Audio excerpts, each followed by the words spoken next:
My name is Ali Faiman Bisharil. Today I want to present about introduction performance management. First we have performance management. Performance management ensures employee activities align with your organization goals. Involve setting expectation, monitoring progress and improving skills. Next we have a performance appraisal. Performance appraisal, formal evaluation of employee performance. Identify strengths, area for improvement, and overall effectiveness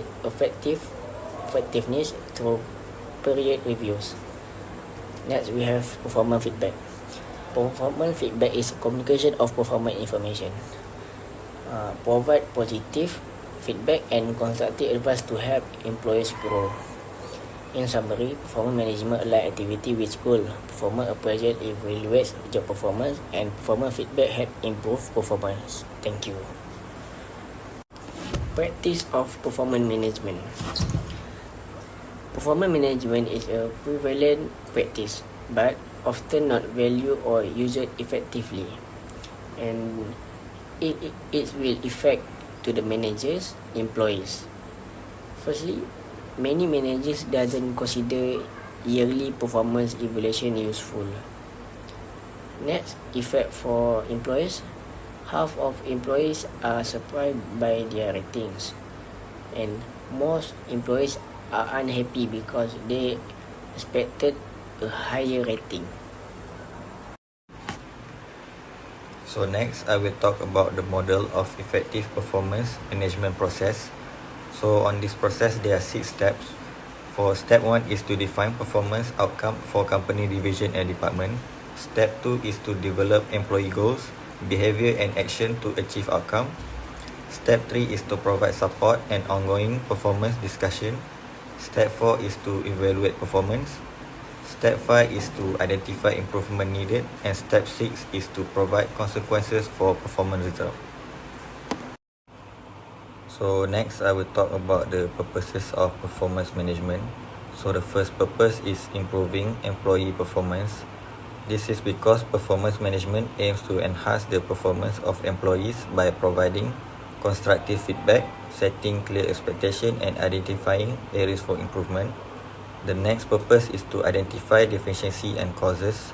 This is because performance management involves in diagnosing performance deficiencies and understanding their root causes. Next is providing training and opportunities for employees who demonstrate potential but may have a skill gap or areas for improvement. And the last purpose is growth planning and support, GPS. This GPS analogy underscores the role of performance management in providing guidance and support for employee growth and development. Thank you. Assalamualaikum, my name is Muhammad Wazuddin bin Mushid. I'm going to presenting the performance measure criteria approaches to measuring performance. First one, the comparative approach, job evaluation. In this method, usually manager will compare two employees with other employees to rate their performance. The second one, the attribute approach, for graphic rating scale, which is the manager will rate the employee using a number of scales. These attributes include the quality of work, responsibility, or others. For mixed standard scale, manager will define whether the employee is suitable or not with the statement that when ready. For the third one, the behavioral approach, we have two, BARS and BOSS. BARS stand for Behavioral Anchored Rating Scale, which is the task that given by the manager that according to define behavioral pattern. And for the BOSS, Behavioral Observation Scale. This method basically to measuring the frequency of behavior. The observer need to select appropriate value to match with the behavior that person has been selected. And for the last one, competency model. Basically, this method will be useful for HR human resource to selecting and recruiting the employee that can fill the open position. And the last one is the result approach. That this is meant by the use the objective to focus the end result of the employee action. This requires setting effective the goal. Like example, SMART. Acronym for SMART is S specific, M measurable, A achievable, R realistic, and T time bound. Shahira. I want to present about choosing a source for performance information. Performance feedback source include managers who offers direct oversight and evaluations, and peers providing expert knowledge. Direct reports assess managerial treatment of employees, while self-evaluation can offer valuable insights. Customers provide critical observations of employee performance. Implementing a 360-degree appraisal system gathers feedback from managers, peers, direct reports, and customers, minimizing bias. Next, I will continue the presentation with use of technology in performance management. First, technology influence performance management in three ways. The first one is web-based, social media, electronic tracking, and monitoring system. Next, privacy concern. Electronic monitoring system threaten employees' right and dignity to work without being monitoring, and needless surveillance result in less productivity and motivation, demoralize employee and create stress. Lastly, reducing rated errors, politic, and increasing reliability and validity of ratings. First, heuristic has 2 points. The first one is unconscious bias, and the second one is appraisal politics. Next, reducing error has 4 points. First is error training. Second is frame of reference training.